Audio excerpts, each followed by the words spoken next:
My name is Vanessa. I'm 33 years old and I live in Atlanta, Georgia. This happened last Valentine's Day. I had planned everything. A luxury penthouse suite at the most exclusive hotel downtown. Private balcony. Rose petals.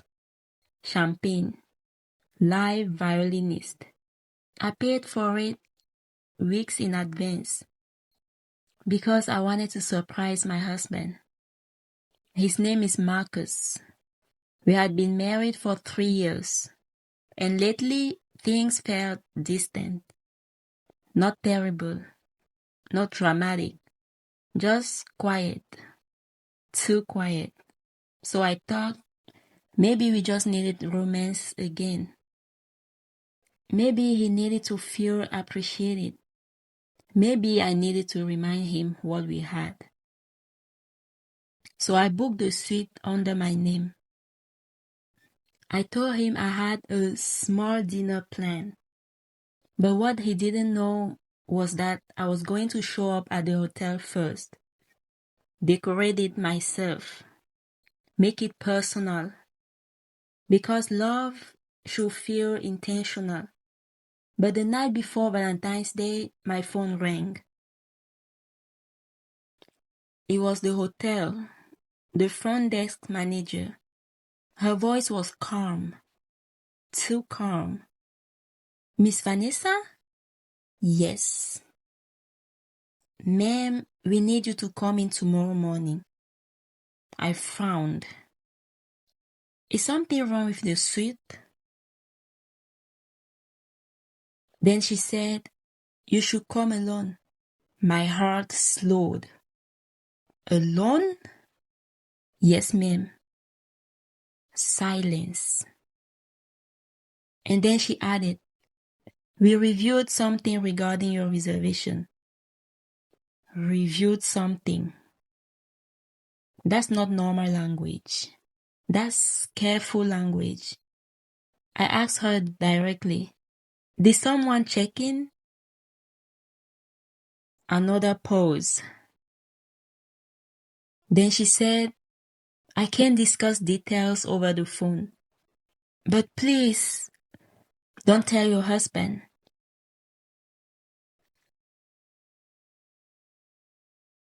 That's when my stomach dropped. Because the suite was booked for Valentine's Day. Not the night before. So why would anyone need to review anything? Unless someone had already been there. I didn't sleep that night. Marcus slept peacefully beside me. Calm, breathing steady. I watched him. And for the first time in years, I studied him. Not as a wife, as an observer. He turned in his sleep and pulled the blanket closer. Like nothing in the world was wrong. The next morning, I told him I had errands. He kissed my forehead.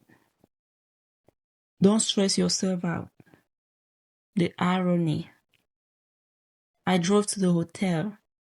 My hands steady on the wheel, but my mind racing. Because there are 2 types of betrayal.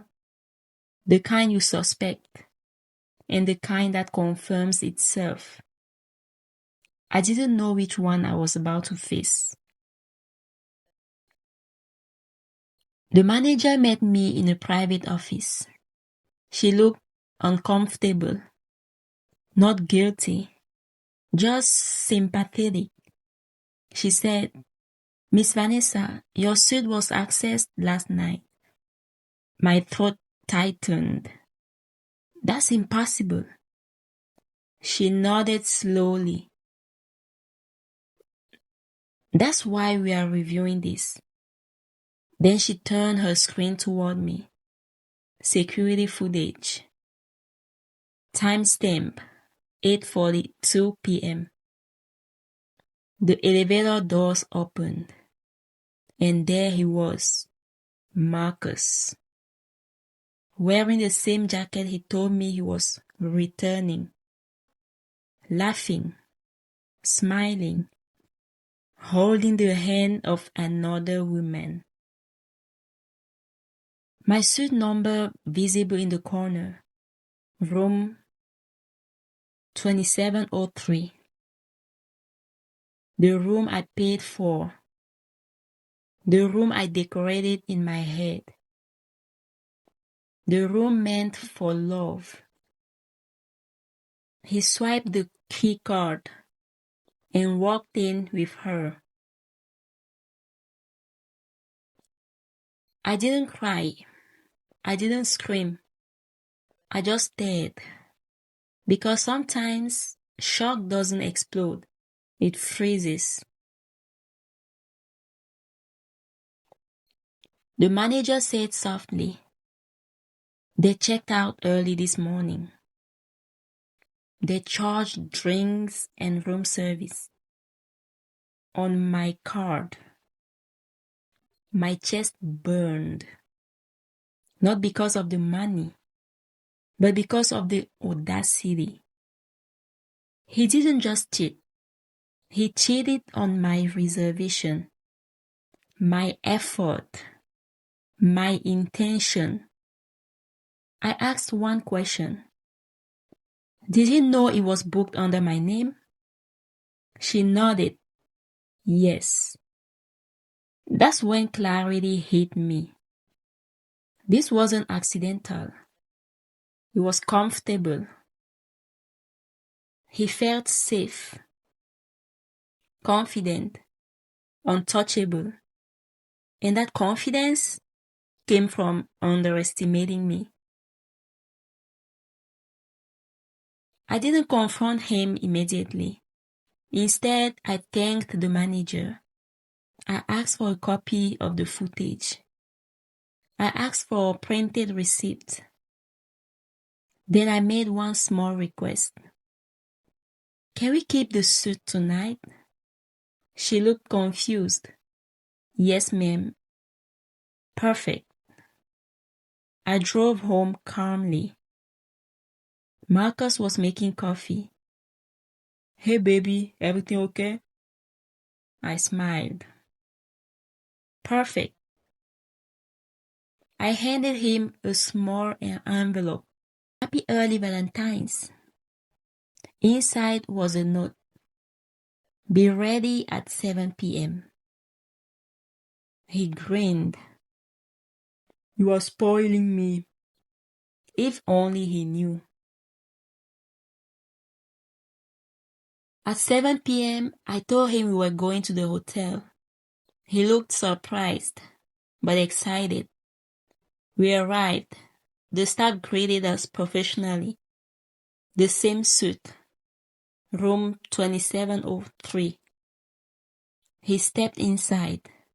Rose petals everywhere. Candles. Music. The balcony doors open. He turned to me and smiled. This is amazing. I nodded slowly. Yes, it is. Then I pressed play. The TV lit up. Security footage. Timestamp visible. He froze. His smile dropped. The room felt smaller. He whispered, Vanessa. The footage played. Him, her, laughing, entering the room. He looked at me. It's not what it looks like. I tilted my head. Then what does it look like? Silence. The receipts appeared next. Room service, champagne, late night charges, all signed. He stepped back, panic replacing confidence. I made a mistake. I nodded slowly. No. You made a decision.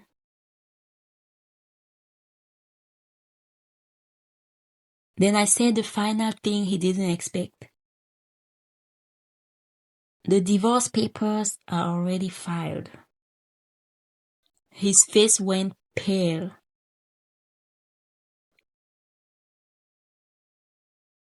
Because while he thought I was crying at home, I was moving strategically. I left him standing in the same suit he betrayed me in, the same room, the same balcony, but now alone, because love doesn't beg, and loyalty doesn't compete. I didn't scream. I didn't argue. I didn't expose him publicly, because the strongest revenge is quiet. 3 months later, I kept the house. I kept my dignity, and he kept the memory of losing someone who loved him intentionally.